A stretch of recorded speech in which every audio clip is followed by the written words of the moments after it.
আসসালামু আলাইকুম। আজকে আমি রান্না করব হায়দ্রাবাদি চিকেন।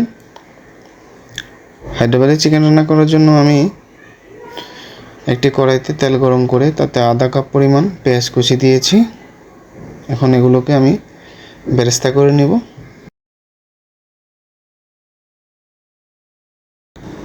বেশ, আমার পেঁয়াজ বেরেস্তা হয়ে গিয়েছে। এখন আমি কিছু ধনেপাতা কেটে নেব। পেঁয়াজ বেরেস্তাগুলোকে আমি ভালোভাবে হাত দিয়ে ক্রাশ করে নেব।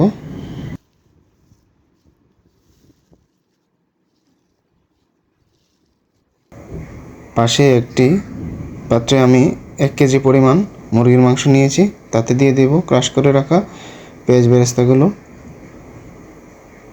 দিয়ে দেব 1.5 চা চামচ করে আদা এবং রসুন বাটা।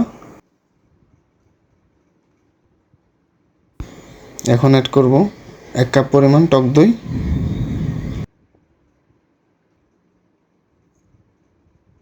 এখন অ্যাড করব স্বাদ মতো লবণ এবং কেটে রাখা ধনেপাতা। এগুলোকে এখন আমি ভালোভাবে মাংসের সাথে মাখিয়ে নেব।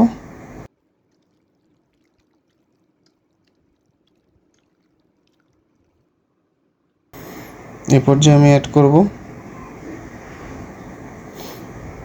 সাদা তেল অ্যাড করে এটাকে আমি আবারও মাখিয়ে নেব।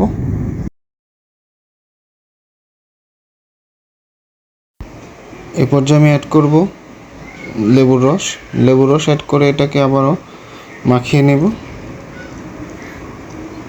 এবং আমি এটাকে নরমাল ফ্রিজে 30 মিনিটের জন্য ম্যারিনেশনের জন্য রেখে দেব।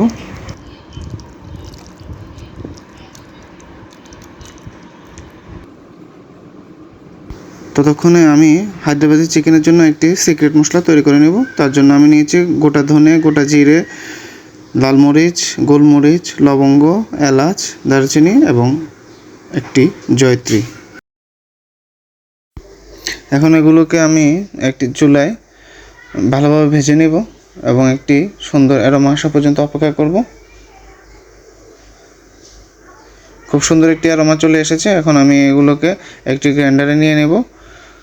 গ্রাইন্ডারে নিয়ে সাথে আমি 4 পিস করে কেটে রাখা 2টি পেঁয়াজ এবং 1 চামচ হলুদ গুঁড়ো দিয়ে দিব। দিয়ে এটাকে গ্রাইন্ড করে নেব। সামান্য একটু পানি মিশিয়ে এটাকে আমি পেস্ট করে নেব।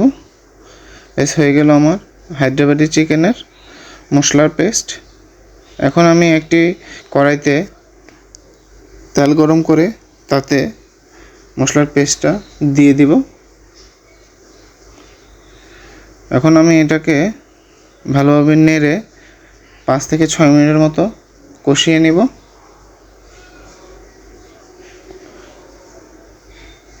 সাথে অ্যাড করব মশলার বাটিটাতে সামান্য একটু পানি দিয়ে ধুয়ে সেটা এখানে অ্যাড করে দেব।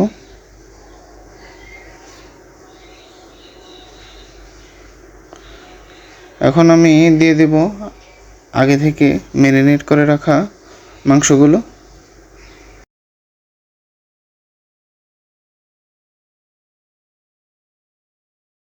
মাংসগুলোকে আমি এখন ভালোভাবে মিশিয়ে নেব যাতে করে প্রতিটি মাংস মশলার সাথে ভালোভাবে মিশে যায়। এই পর্যায়ে আমি এটাকে চুলার আঁচটা মিডিয়ামে রেখে এটাকে 15 মিনিটের মতো রান্না করতে থাকব এবং মাঝে মাঝে এটাকে নেড়ে দেব যাতে এটা লেগে না যায়।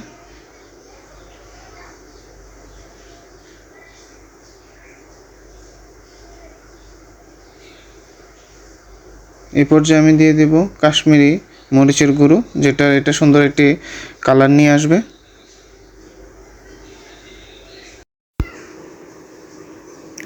এখন এটাকে ভালোভাবে নেড়ে দিয়ে আরও কিছুক্ষণ রান্না করতে থাকব।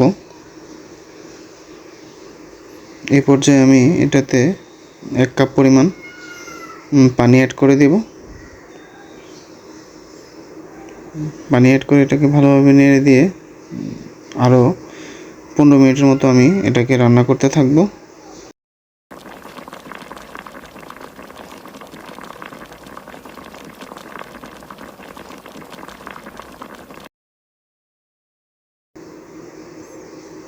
এখন চুলার আঁচটা হাইতে আছে। মাঝে মাঝে এটাকে একটু নেড়ে দিতে হবে যাতে করে নিচে লেগে না যায়, কেননা এখানে মশলার পরিমাণ অনেক বেশি, সেজন্য যাতে লেগে না যায়। এই পর্যায়ে আমি অ্যাড করব গরম মশলা। গরম মশলাটা অ্যাড করে মাংসের সাথে ভালোভাবে মিশিয়ে নেব এবং এটাকে আরও 2-3 মিনিটের মতো রান্না করতে থাকব। এই পর্যায়ে আমি ফ্লেভারের জন্য কিছু গোটা কাঁচামরিচ দিয়ে দেব, দিয়ে এটাকে ভালোভাবে নেড়ে দেব।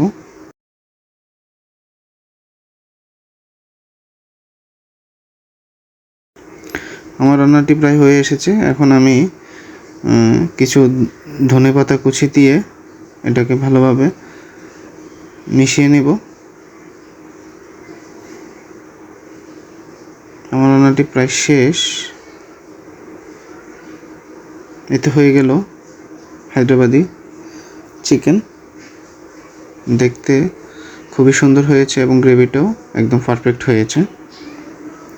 আপনারা চাইলেও এইভাবে আমার দেখানো রেসিপি ফলো করে তৈরি করে নিতে পারেন হায়দ্রাবাদি চিকেন। এতক্ষণ ভিডিওটি দেখার জন্য সবাইকে ধন্যবাদ।